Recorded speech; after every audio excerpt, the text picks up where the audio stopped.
Welcome to the Living While Leading podcast. I'm Sharon Ehrlich, a leadership development expert and executive coach. I've spent decades navigating boardrooms built by and for people who didn't look, sound, or think like me. Today, I want to talk with you about the imposter phenomenon, why it isn't a medical condition you need to fix, and how you can transform those feelings of phoniness into a powerful growth signal. Find the full transcript and other resources for women leaders at livingwhileleading.com/73. Welcome to Living While Leading. I'm your host, Sharon Ehrlich, a leadership expert and executive coach dedicated to helping high-performing women step into bold leadership, lead with unwavering confidence, and build the careers and lives they truly desire. Get ready for concrete insights, powerful stories, and strategic tactics designed to anchor your leadership for lasting impact. The term imposter phenomenon was coined in 1978 by psychologists Pauline Clance and Suzanne Imes. They studied high-achieving women who felt like frauds despite clear success, and they deliberately chose the word phenomenon instead of syndrome. Calling it a syndrome implies a medical diagnosis, something broken that needs a cure. But imposter phenomenon describes an internal experience of intellectual phoniness. It's not a pathology, and you are not broken. You don't need to be fixed. You need to understand where those feelings come from and reclaim your confidence. It's important to recognize that imposter phenomenon is influenced by both internal doubts and external stressors. Sexism, racism, and discrimination create an environment where women, especially women from underrepresented identity groups, are constantly reminded that they don't belong.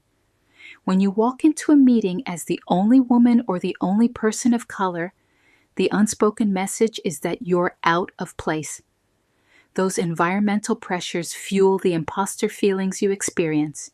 Your version of imposter phenomenon will look different from anyone else's because it's a deeply personal response to your identity, your voice, and the world around you. So what if those feelings of phoniness could become your guideposts? That knot in your stomach, that voice whispering you don't belong, can be a signal that you're stretching beyond your comfort zone. Think of it like muscle soreness after a workout. The discomfort means you're growing. When you feel that twinge of doubt, notice it, acknowledge it, and then ask yourself what new skill or experience you're about to gain.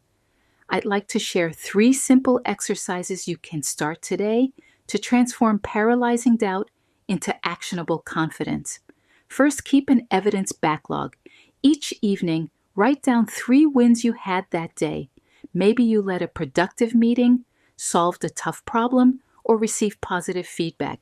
Over weeks and months, this backlog becomes a living portfolio of proof you can revisit whenever doubt strikes. Second, enlist a peer reality check. Find a trusted colleague or coach and set up a brief, regular check-in.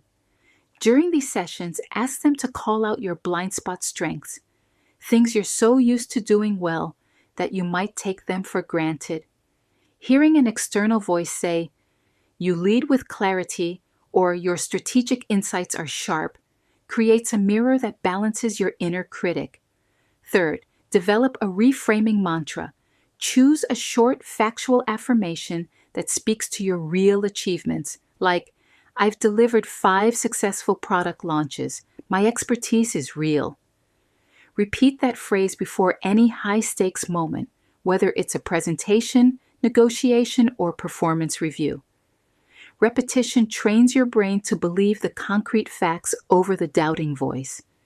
As an executive coach, my role is to be an ally and an architect for your confidence. I start by normalizing imposter phenomenon. Simply naming it lifts its secrecy and power to shame. Then I use Socratic questioning, asking, "What advice would you give a friend in your shoes?" to help you see the unfair standards you hold yourself to.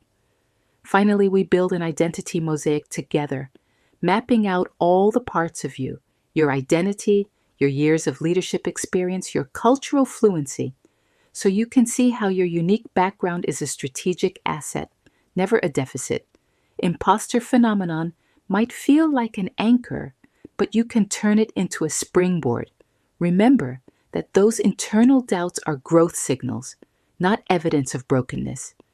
Acknowledge the systemic factors, sexism, racism, discrimination, and other inequities that fuel those feelings. But don't let them define your story. Use the evidence backlog to collect proof, the peer reality check to gain perspective, and the reframing mantra to rewire your brain. Your identity and leadership experience are your greatest strength.